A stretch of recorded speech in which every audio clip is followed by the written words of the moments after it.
뒤로 5장 보시겠습니다. 1장에 그리스도의 영광을 보여주면서 사도 요한에게 앞으로 이제 될 일들을 너에게 보여주신다 말씀하시고, 교회 2장 3장에 교회의 신비, 그리스도의 신비죠, 말씀하신 다음에 하늘의 왕자를 보여주시고, 이제 5장에는 본격적으로 그리스도를 통해서 모든 역사가 이루어지고 성취된다는 것을 보여주고 있습니다. 우리가 역사를 몰라서 그렇죠. 인류의 역사를 우리가 배우면 느끼는 게 뭐냐면은 하나님의 말씀이 다 입증이 되더라고요. 역사가, 모든 역사를 보면 다 하나님의 말씀이 성취된 것을 우리가 느낄 수가 있어요. 근데 우리가 그걸 자세히 잘 모르니까, 그걸 잘 모르는데, 서서히 한 가지 한 가지씩 우리가 말씀을 보면서 제가 또 짧게 많은 범위 안에서 여러분들에게도 말씀드리도록 하겠습니다. 5장 1절에 보면은, 이제 5장에는 어린 양의 책을 취했다. 1절에 또 내가 봄에, 계시록에는 항상 사도 요한이 내가 봄에, 내가 들음에, 항상 이 말씀이 있습니다. 우리가 예수 그리스도를 우리가 욥이 귀로만 듣더니 눈으로 봤다고 우리 자신이 그리스도를 만나고 체험해야지 확실하지, 항상 남의 말만 들어서는 확신이 없지요. 그리스도 예수께서는 자신을 사랑하고 따르는 자들에게 자신을 확실하게 나타내 주시고 알려주시지요. 그래서 우리가 신앙이 성장하면 할수록, 또 나이가 먹을수록, 나이가 들어감에 따라서 우리가 신앙이 더 하나님과 가까이 가야 되고 더 아버지의 보좌로 우리가 더 나아가야 되죠.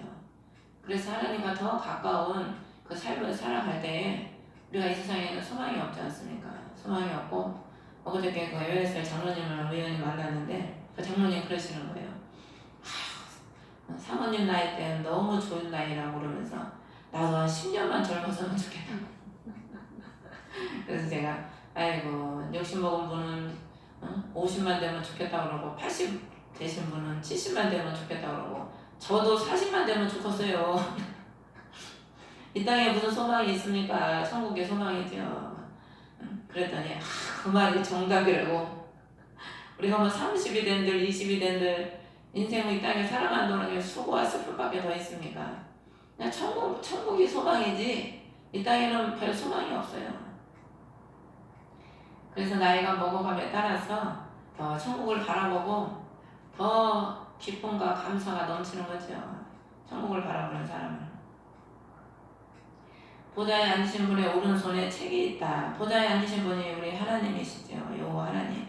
이 4장에도 보면은 2절에 한 왕자가 놓여있고 한 왕자에 한 분이 앉아 계시더라. 이분이요. 이분이 그분. 우리 창조주 하나님. 이 성경에 항상 보면 하나님은 늘 앉아 계세요. 왕이 앉아있지, 뭐 왕이, 우리가 사고 같은 데도 보고 왕은 늘 왕의 의자에 앉아있잖아. 늘 종들을 시키고. 근데 우리 계시록에 보면 어린 양은 서 계시다, 서 계신 거로 나와 있어요. 그리스도는 우리를 위해서 변호하시고 일하시고 천지를 창조하시고 운행하시는 여호와 하나님은 그 가장 높은 보좌에서 변치 않으시게 앉아 계신 거죠. 만왕의 왕으로서. 오른손에 책이 있는데 안과 뒷면에 글이 있다. 이 안은 속성을 의미하고 비밀을 의미하고, 뒷면은 우리가 사람도 뒤를 따라갈 때 그 사람의 뒷면을 보잖아요. 뒷면은 그리스도를 따라가는 자들에게 주께서 그 하나님의 자신의 말씀을 나타내 주신다는 거죠. 그래서 글이 적혀있고 7 봉인으로 봉인되어 있더라. 완전히 7 봉인으로 봉인되었다는 것은 완전히 봉인이 되어 있어서 그 누구도 그걸 펼 수도 없고, 2절에 나오지요. 한 힘센 천사가 큰 음성으로 공포하기를 누가 그 책을 펴면 그것의 봉인들을 떼기에 합당하냐. 아무도 그 봉인이 7 봉인으로 딱 봉인이 되어 있기 때문에, 열쇠로 잠겨 있기 때문에 아무도 그것을 열 수가 없다는 거죠.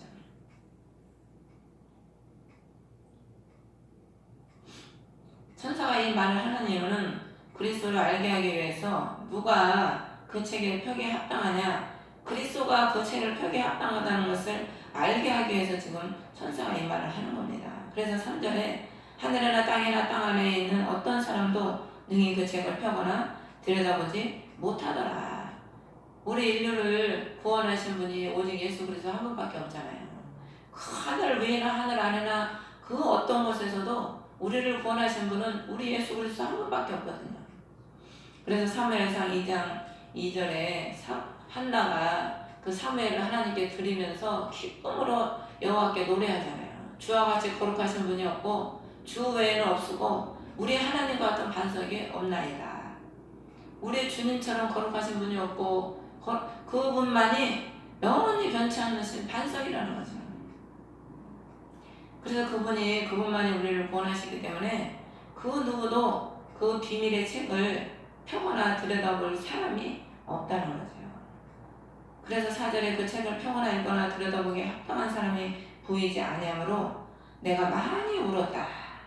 그 책을 펴거나 들여다볼 사람이 없기 때문에 많이 울었다는 거예요. 그러면 요한은 왜 많이 울었겠어요? 울었다는 의미는 우리가 사람이 슬픔에 울고 절망에 때 울잖아요. 이거 비밀을 알아야 되는데 비밀을 모르면 구원받기가 힘든 겁니다. 우리가 예수 그리스도가 비밀이신데 그 예수 그 이름 비밀이라고 하잖아요. 그 비밀을 세상 사람들은 몰라요. 하나님께서 알려주시는 자, 열어주시는 자에게 그 주님이 비밀을 알게 하시는 거지 그 비밀을 아무나 아는 게 아닌 겁니다. 예수를 믿어도요. 그리스도를 어떤 사람은 발끝마치 알고 그리스도를 아는 분량이 다 달라요. 근데 사람들은 자기가 조금 알면 다 아는 것처럼 이렇게 떠들어대지만은 우리가 하나님을 알면 얼마나 알겠습니까? 하나님의 그 높으심, 깊으심, 넓으심을 인간들이 알면 얼마나 알겠어요. 그래서 우리는 그냥 어느 작은 한 부분만 알 뿐이지 다 알지 못하거든요. 근데 사람이 조금 배웠다 그러고 조금 안다 그러고 기도 조금 하면은 본인이 다 아는 것처럼 남의 말은 다 무시하고 남은 다 틀렸고 본인만 다 옳은 것처럼 얘기하는 사람들이 많죠. 근데 울었다는 것은 그만큼 하나님의 비밀을 알지 못하면 우리가 구원받기 힘들기 때문에 특히 마지막 시대를 살아가는 우리는 하나님의 그 역사와 때와 하나님의 그 이루시는 것들을 알아야지 우리가 알지 못하면 멸망이거든요. 사무엘상 2장에 그 엘리의 아들은 벨리알의 아들들이라고 했어요. 제사장의 아들들인데 벨리알의 아들이라는 우상의 아들이라는 거예요. 그러면서 거기 뭐라고 그러냐면은 그들이 하나님을 알지 못하였다. 하나님이 어떤 분인지를 알지 못하면 자기 멋대로 하나님을 섬기는 겁니다. 하나님을 주님의 뜻대로 섬겨야지 내 중심대로 내가 좋아하는 대로 내 형편대로 섬기는 게 하나님을 섬기는 게 아니거든요. 알지 못하면 자기 좋은 대로 섬기는 거예요. 하나님은 자기 위주로. 그래서 하나님이 그런 아들을 벨리아의 아들이라고 하는 거예요. 원어에. 많이 울었다는 것은 회개도 의미합니다. 회개. 우리가 제일 처음에 예수님께서 사도 세례 요한이 복음을 선포할 때 회개하라 천국이 가까웠다. 예수님도 처음에 복음을 선포할 때 뭐라고 합니까? 회개하라 천국이 가까웠다. 우리가 많이 회개를 많이 하면 할수록 회개가 뭡니까? 우리가 물론 눈물 흘리면서 신앙의 초신앙 때는 많은 눈물을 흘리죠. 눈물 흘리며 씨를 뿌리는 자 기쁨으로 단을 거둔다고 회개의 눈물을 하나님 많이 흘리게 하시더라고요. 근데 진정한 회개는 그리스도께 더 가까이 가는 거죠. 그리스도께 더 가까이 갈수록 그분을 알고 알아야 그분을 닮고 알아야 그분을 따라가죠. 그래서 이렇게 사도 요한이 많이 우니까 장로 중에 5절에 한 사람이 이르되 울지 말라. 보라 유대지파 사자에 곧 다윗의 뿌리가 있었으므로 그 책을 펴며 그것의 7 봉인을 떼시리라. 장로는 연로자를 말하는 거거든요. 신앙의 연로자, 앞선자. 우리가 신앙의 앞선자들을 무시하면 안 되는 겁니다. 그래서 어떤 사람은 목사 안수 받으면 그냥 선배도 없어. 그냥 목사 돼서 뭐가 다 된 것처럼 그냥 맘먹으려고 그러는데 우리가 신앙의 그 연조, 신앙의 앞선자들을 존중하고 우리가 대접해 줄 줄 알아야 되죠. 세상에서도 보면은 선배를 얼마나 깍듯하게 섬깁니까? 세상에서도. 근데 예수 믿는 사람들이 조금 은사 받고 능력 받으면 그냥 많은 사람들이 다 자기 밑에 있는 것처럼 쳐다보는 경우도 많거든요. 그래서 장로가 알게 하는 겁니다. 모르니까 알게 하는데 유다 지파의 사자라는 것은 다윗의 뿌리가 왕의 근원이신 예수 그리스도시요. 유다 지파의 사자가 땅의 임금이잖아요. 짐승 중에 예수 그리스도께서 이 땅에 사람 중에 임금으로 오신 그리스도를 말씀하는 겁니다. 그 책을 펴면 일곱 봉인을 떼시리라. 우리 주 예수 그리스도께서 그 비밀의 책을 펴시고 비밀을 열어주신다는 거죠. 그래서 6절에 보면 보라 왕자 내 짐승 한가운데와 장로들 한가운데 전에 죽임을 당한 것 같은 어린 양께서 서 계시더라. 그 책을 떼시려고 딱 서 계신 거예요. 전에 죽임을 당한 것 같은 어린 양. 계시록에는 예수 그리스도를 다 어린 양으로 비유합니다. 죄 없으신 어린 양, 순전하신 어린 양. 그러니까 우리가 구원을 받으려면, 구원의 백성이 되려면 죄 없으신 그리스도의 그 어린 양의 그리스도의 보혈을 믿고 그 보혈을 의지하고 우리 그리스도의 어린 양 되신 그리스도처럼 우리가 어린아이처럼 순전한 그 심령으로 하나님 말씀을 순전하게 받고 따르고 순종하는 사람이 돼야 되는 거죠. 서 계시더라.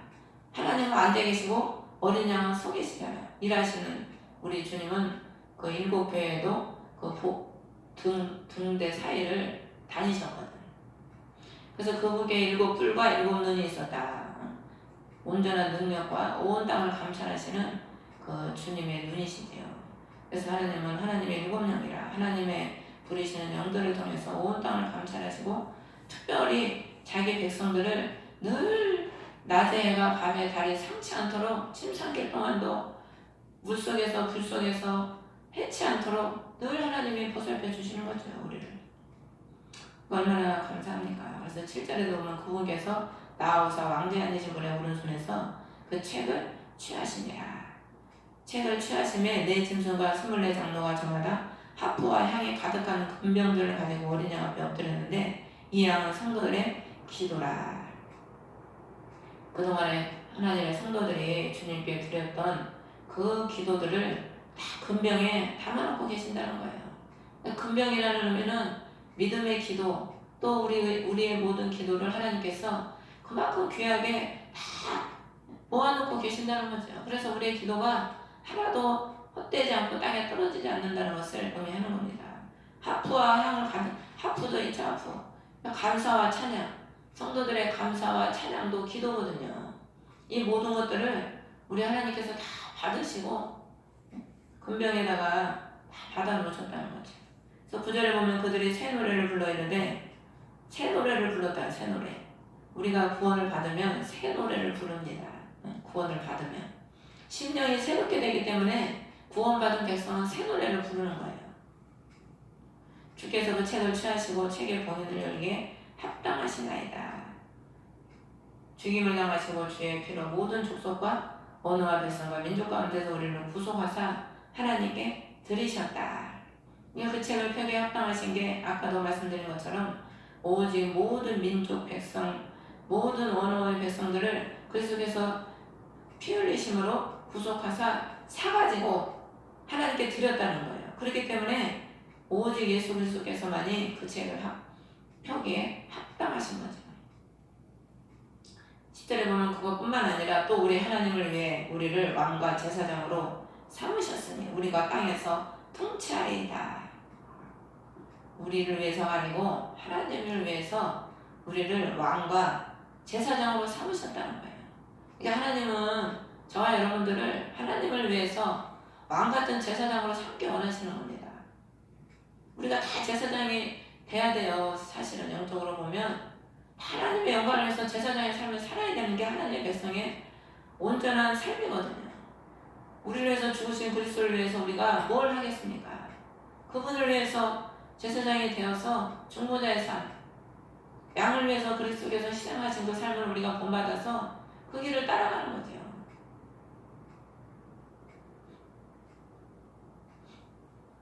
땅에서 통치하게 해주신다는 거예요. 땅에서 통치.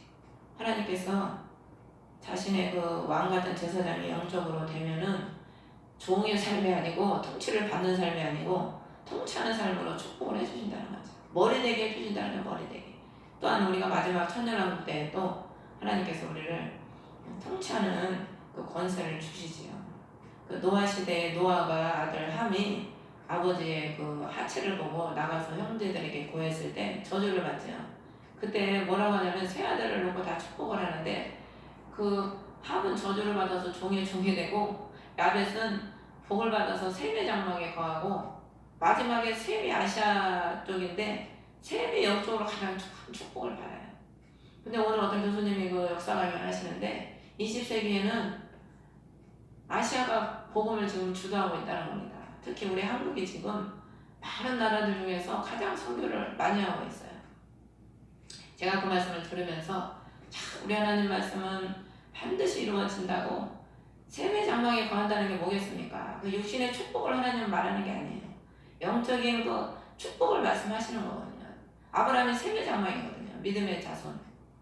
하나님은 아시아 사람들을 통해서 마지막 시대에 많은 민족을 구원하게 하셔서 그 아시아 사람들의 장막에 그분의 그리스도의 장막에 거하게 하시는 거죠. 하나님의 우리가 역사를 보면은 하나님이 이루어가시는 우리가 깨달을 수가 있어요. 하나님은 잘났건 못났건 많건 그런 게 중요한 게 아니고 자신을 사랑하고 그분을 따라가는 자를 하나님은 사랑하셔서 그분을 높이시고 자기 가까이 두시고 그 사람을 통해서 많은 영혼을 그 사람 아래 그 장막 아래 거하게 하시는 거죠. 그 사람이 그늘이 되게 하셔서 그리스도의 날개 안에 룻이 보호를 받으려고 한 것처럼 그 사람을 통해서 그들을 구원하시는 거죠. 11절에 보면 또 내가 보고 왕자와 짐승들과 장로들을 둘러싼 많은 천사들의 음성을 들었는데 그들의 수는 만만이요 천천이더라. 하나님의 그 보좌에 수많은 만만 천천, 셀 수 없는 수많은 천사들이 하나님을 찬양하고 있는 거죠. 무슨 음성을 들었겠습니까? 그만큼 하나님의 영광이 지극히 높고 크심을 보여주는 겁니다. 우리는 그런 걸 못 봐가지고 실감이 안 나죠? 봐야 좀 실감이 나는데 못 봐가지고 실감이 안 나잖아. 그래서 주님 앞에 좀 봐야 되는데 그래서 저도 기도가 아까도 기도하면서 아니 지금까지 하나님 예수 믿고 하나님 아버지를 수만 번을 내가 불렀을 텐데 어떻게 하나님 아버지를 한 번도 못 뵀네요. 기도하면서 아까 아니 아버지를 수만 번을 내가 불렀는데 어떻게 아버지를 한 번도 못 뵀다고 내가 아버지를 좀 뵈야 될 텐데 사모하면 주님이 또 아버지의 발꼬락 끝이라도 좀 보여주시지. 보지 않고 믿는 자가 복되다고 하지만은 그래도 이왕이면은 뭐 다무치 말하고 또 보면은 또 얼마나 좋겠습니까? 12절에 보면 그들이 큰 음성으로 이르되 여기 하나님의 우리가 먼저 장에 볼 때 보좌에서 큰 음성이 4장 5절에 보면 왕자로부터 번개와 천둥과 음성들이 나왔다 그랬거든요. 이제 왕자로부터 계속해서 이제 큰 음성이 나옵니다. 큰 음성. 구원의 큰 음성도 되고 심판의 큰 음성도 돼요. 그러니까 믿는 자에게는 구원의 큰 음성이고 믿지 않는 자들에게는 심판의 큰 음성이에요. 죽임을 당하신 어린 양께서 권능과 부와 지혜와 힘과 존귀와 영광과 찬송을 받게 합당하시도다. 계속해서 우리를 위해서 죽으신 그리스도께서 받으실 영광을 지금 계속해서 말하고 있습니다. 이 영광을 주님께서는 우리도 주님을 위해서 좁은 길 가고 십자가를 지고 주를 따라가는 자들에게 훗날에 우리에게도 이런 영광을 주시지요. 그래서 이 영광을 우리가 바라보고 오늘의 고난을 또 감사하면서 가는 거죠. 13절에 보면 또 내가 들으니 또 계속해서 내가 들었다 나오죠. 하늘과 땅 위에 땅 아래에 있는 모든 창조물과 바다에 있는 것들과 그것들 안에 있는 모든 것들이 이르되 왕자에 앉으신 분과 우리 하나님께 찬송과 존귀와 영광과 권능이 영원토록 있으리로다. 아멘. 사람만 찬양하는 게 아니고 하늘, 땅 위, 땅 아래 모든 창조물 바다에 있는 것 그 모든 것들이 다 왕자에 앉으신 하나님과 그 아들 우리를 위해서 죽으신 어린 양께 다 찬송과 영광을 돌리고 있다는 거예요. 그래서 그 영적으로 깨어있는 분들이 그 말씀 하시잖아요. 그 꽃하고도 대화를 하고 막 향기를 맡고 꽃하고도 대화를 한다잖아요. 그러면은 그 꽃들도 다 하나님의 영광을 찬양하고 있다고 그러잖아요. 그 당나귀도 하나님이 입을 열게 하시잖아. 하나님을 보게 하시고. 아주 그 짐승인 당나귀도 하나님을 보는데 그 사람인 나발이 아니고 뭐야? 발람. 응? 발람은 하나님을 못 봐. 하나님의 천사를. 인간이요 더 무지해. 그러니까 우리가 미혹에 빠져 있으면 하나님이 눈앞에 나타나서도 못 봐요. 그냥 거기에 꽂혀가지고 돈에 꽂혀가지고 돈만 모이는 거야.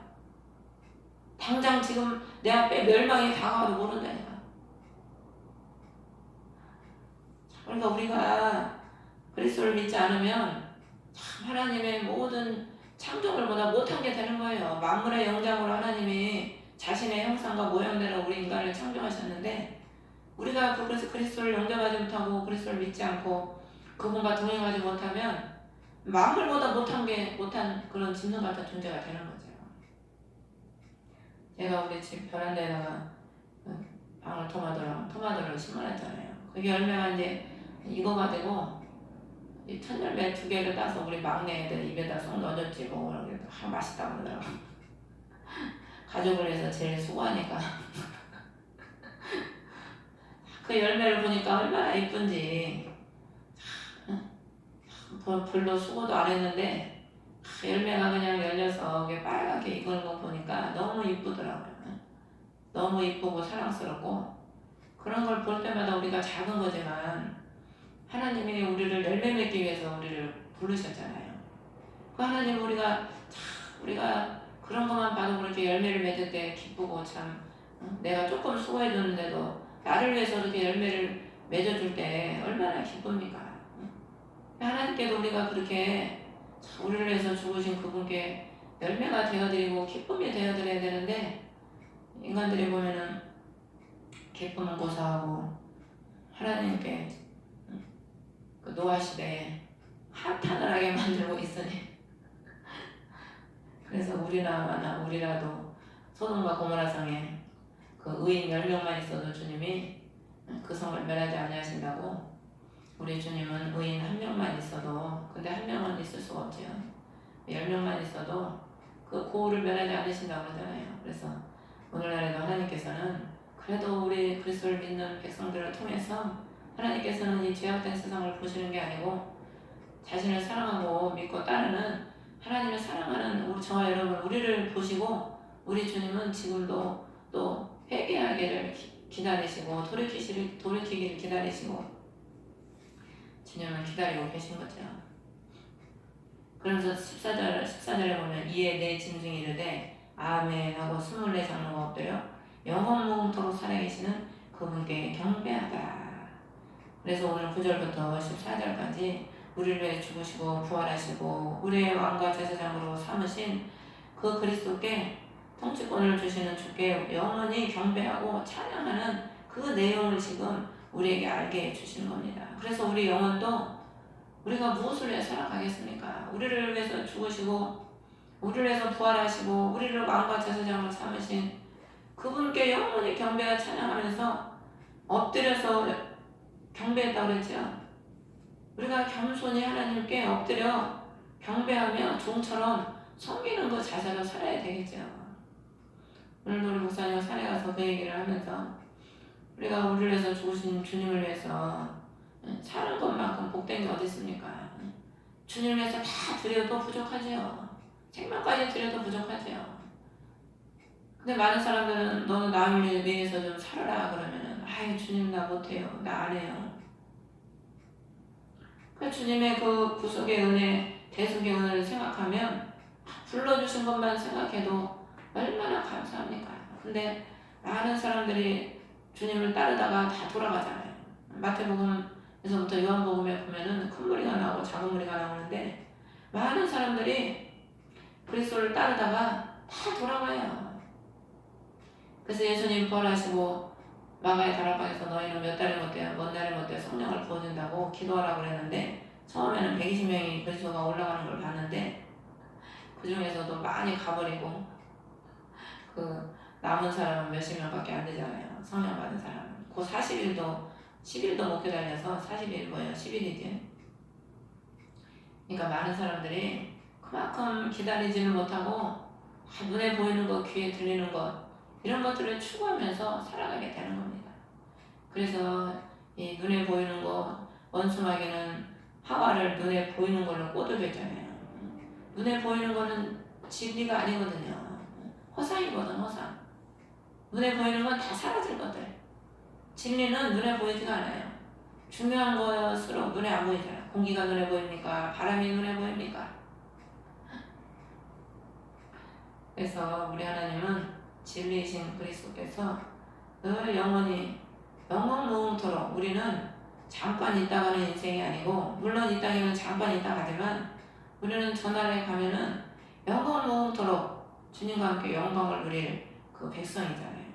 그렇기 때문에 우리가 늘 감사하고 또 여기 이제 오늘 이 5장에 이 성도들의 8절에 기도들이 나오고 6장에 이제 심판이 시작이 돼요. 하나님은 의인의 기도를 신원하시기 위해서 심판하는 겁니다. 노아 시대도 그렇고 롯의 시대도 그렇고 하나님은 그 노아 시대에 세상을 심판하셔서 노아를 구원하셨어요. 그 조롱받고 핍박받는 그 의인을 구원하신 겁니다. 세상을 물로 심판해서 예수 그리스도를 통해서. 그리고 롯도 그 악한 그 소돔성과 고모라 성에 그 베드로 전성과 후성과 보면은 롯을 의인이라고 그랬거든. 그 고난받는 의인을 위해서 주님께서는 그 성을 심판하시고 롯을 끄집어내신 거죠. 그래서 계시록의 심판은 우리 그리스도의 백성들은 구원하시기 위해서 하나님이 심판을 하시는 것이고 믿지 않는 악인들은 그야말로 하나님의 백성을 괴롭히고 심판하는 그들을 하나님께서는 제거하시는 거죠. 악인을 제거하시는 거예요. 하나님은 자신의 뜻을 이루기 위해서 그리고 의인들의 그 기도를 실현하기 위해서. 그래서 이 5장에 이 기도가 나오고 또 나팔이 재앙이 시작되기 전에 또 성도들의 기도가 남아요. 그래서 하나님은 우리의 기도를 그만큼 하나님이 실현하시고 갚아주시죠. 그래서 여러분들도 기도를 우리 교회 오면은 아주 귀찮을 정도로 기도 많이 하라고 많이 설교를 하죠. 목사님들과 저도 그렇고 다 보면은 기도로 하나님의 역사가 이루어지지 기도로 다 하나님의 역사가 이루어집니다. 여러분들이 그런 걸 이제 깨닫고 체험을 하면은 말을 안 해도 그래서 이런 말들을 하셨구나 그걸 알죠. 자식들이 어릴 때는 부모가 그렇게 잔소리해도 그걸 피부로 못 느낄 때는 몰라도 자기들이 다 커서 경험해보면 그걸 알듯이 하나님이 기도하는 사람을 통해서 역사하시고 자신의 뜻을 이루시지 육의 사람은 그냥 막대기로 그냥 잠깐 쓰다가 버리는 거예요. 그래서 우리는 세상 끝날까지 그리스도와 교통하고 성령의 사람이 되고 그분의 붙잡히는 자가 되기 위해서 말씀과 기도의 사람이 돼서 여러분들도 여러분의 기도를 하나님께서 실현해 주시는 그런 저와 여러분 되시기를 주의 이름으로 축원합니다. 주의 이름으로 은혜를 받으겠습니다. 하늘에 계신 우리 아버지 이름의 거룩함을 받으시오. 나라의 마옵시며